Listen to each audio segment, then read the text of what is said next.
Was it you or was it Magnus that said that cheating poses an existential threat to chess? Magnus said that. I mean, there is some aspect of truth to that, which is like, the chess is in a state where bots, chess engines are much better than humans. Yeah. And we're living in a world where technology becomes easier and easier to integrate with human beings, whether you put it in some orifice or elsewhere.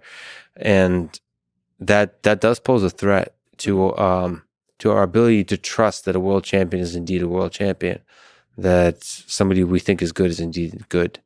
And so there is some aspect to the ecosystem that should punish cheating and perhaps over punish cheating. And the other thing is, in sport, you can take PEDs and have bigger muscles, better reaction time, but you still have to perform the action in a successful way. There is still a chance you can lose if you take PEDs.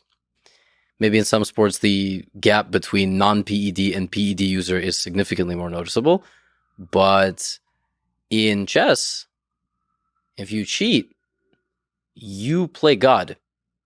Yeah. You decide when the game is over. You can fake bad moves. You can fake everything. You can even, if you're cheating, quote unquote, the right way, you're going to lose plenty of games to avoid getting detected.